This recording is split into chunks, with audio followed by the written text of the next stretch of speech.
Chilcotin territory, there's an abundance of pine, lodgepole pine.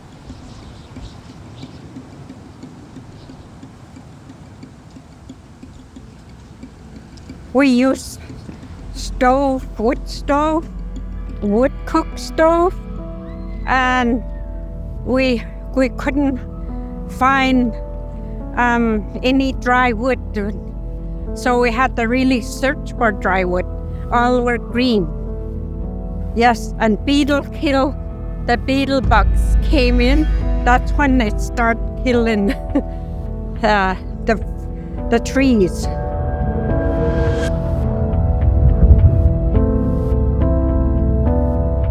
Back then, the fires were small, and there was a lot of fires, but the land was green then. For the last 25 years, we've been having to deal with the mountain pine beetle epidemic, which just devastated our forest.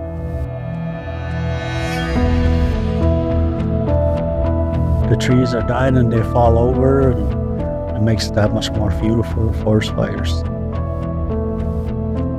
It's been a struggle.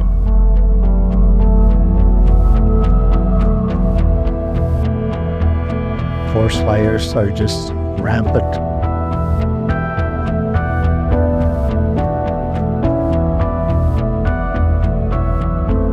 The Plateau Fire, Flat Lake Fire, Elephant Hill Fire, there's so many fires, I can't even list them all.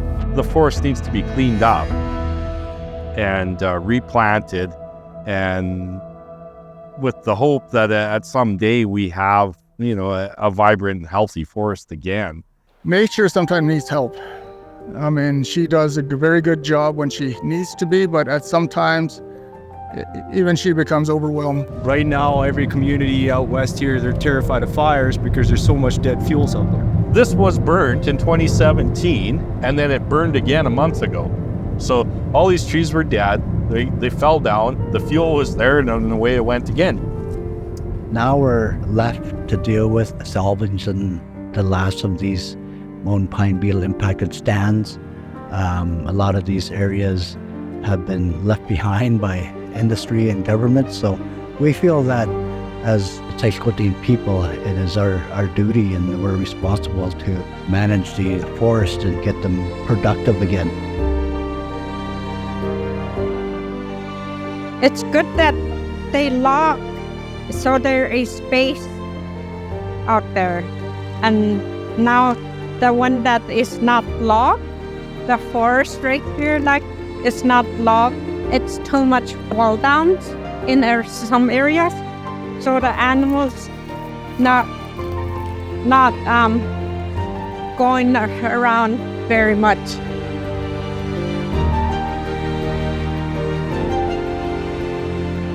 We try to incorporate traditional methods in forestry. We utilize the whole tree so nothing goes to waste. And when we log in an area, we protect important values such as lakes, rivers, and creeks.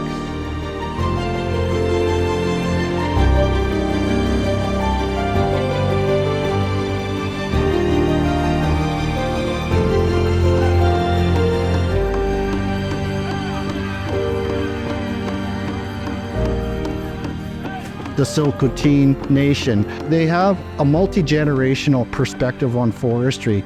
They're not stuck in a traditional box where forestry professionals are trained to think.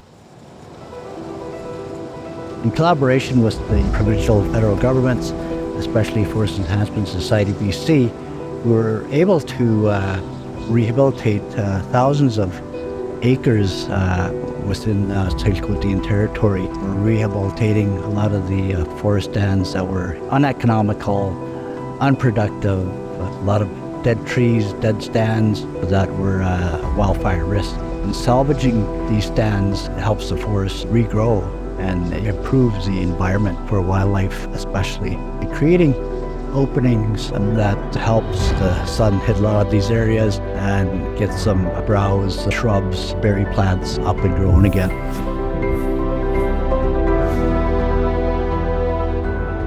This is one of our fuel management projects, creating a primary fuel break in between communities to provide a buffer in case there's a wildfire. The object is to space out the trees so when the fire comes through, it doesn't race up with ladder fuels and create a crown fire that jumps to one tree to another. It doesn't stop the fire, but it will help mitigate some of that risk, slow down the fire.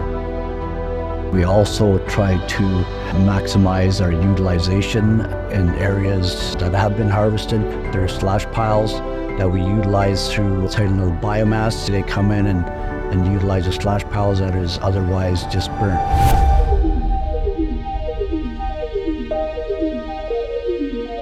It's better to use the whole tree. You use the main stem of it for boards, making lumber out of, and then chip up the rest that's left over.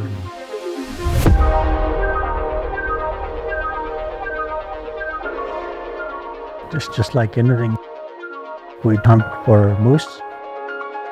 We take everything. We don't leave anything out there. We take everything home and utilize the whole moose. Within, I'll say, the biomass industry, we create three products. We create chips for pulp, we create biomass for pellets, and hog fuel for the power plants. It's wood, but it's ground wood, so it's a fairly clean product. This stuff would go well with the pellet furnace to make pellets out of because it's so clean. And then this stuff over here, this product, because it's still got the needles and a lot of bark content and some dirt in it, but that's basically hog fuel. So that's our three products that we produce when we're working in the bush, and we try and make sure that each plant gets the fiber that they need to exist in this world. We're a 66 megawatt power plant. We produce enough power to feed about 50,000 homes. Our relationship with CCR is very good. They've been a great partner with us to help us source and secure and provide us a much needed fuel. It feeds our biomass boiler, creates energy, keeps our employees working. Our power plant was built to solve an emissions problem in our area, and this just further expands that. Initially it was mill supply. Now we're able to go to the bush affordably with the help of Best BC and in collaboration with CCR.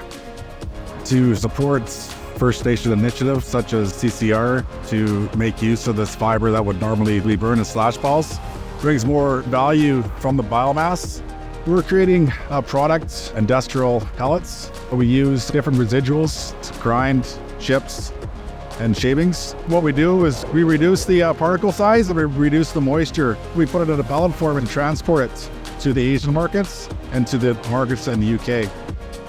It's really good to see the partnership with CCR, First Nation leadership, forestry leadership. These partnerships are crucial. If they're developed and built right, and you have a strong foundation of trust, there's endless possibilities of what we can do.